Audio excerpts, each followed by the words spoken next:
How you doing? I am BJ O'Neill, and you are about to receive a Lovelations. So today I want to talk about why do we argue?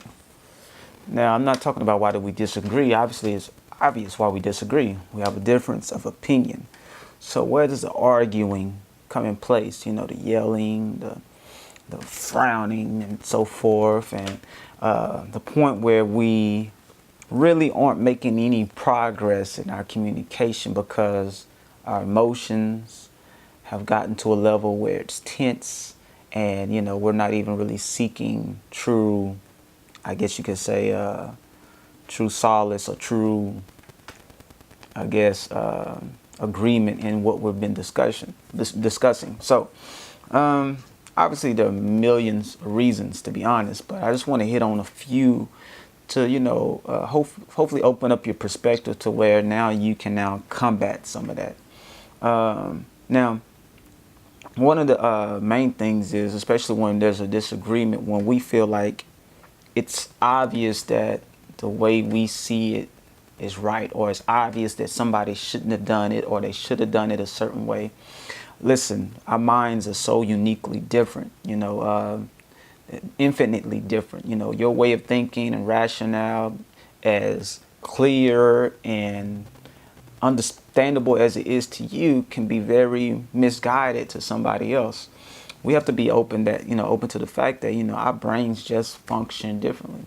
We all have our weak spots. Even if you don't think that should be a weakness, it's possible that that's a weakness for someone. You have to be open to that.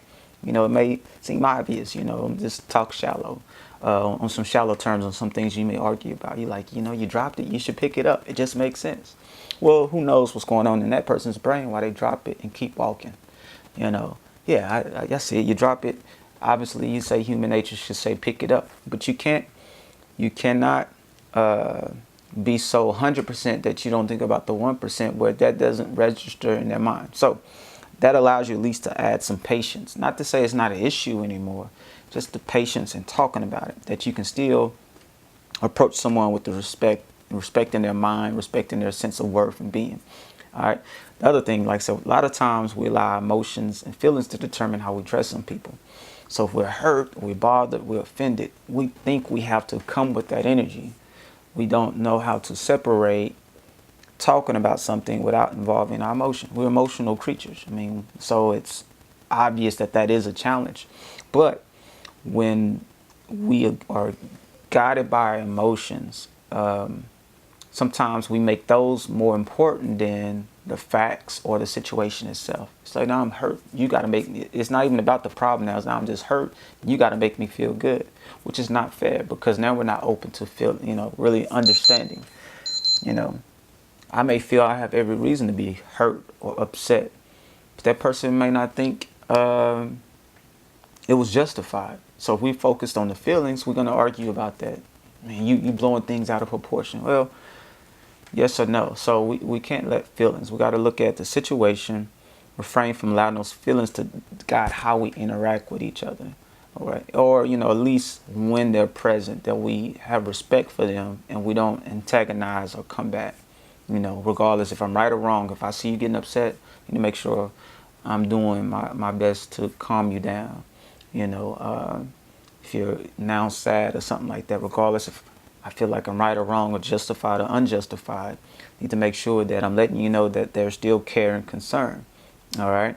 At the end of the day, regardless of what you're arguing about, you got to have at the forefront of your mind, that's my woman, that's my man. All right. So I need to show them what that means.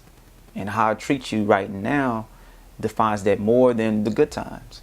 So if I can respect you now, if I can love you now, this is the best opportunity to really show you what that means to be with me. So that, with that perspective, let us not become selfish in how we feel or our emotions or our opinions about the situation, and make sure that's at the forefront. I need to make sure through this process, through this conversation, you understand what it means to be mine. And if I'm wanting you to stay, obviously, I should make that a pleasant experience, a meaningful experience. All right. So maybe we'll argue less if we keep that at the forefront of our minds when we discuss issues where we disagree. So anyway, It's my time. I am BJ O'Neill, and I hope you've enjoyed another Love Relations. Thank you. Take care.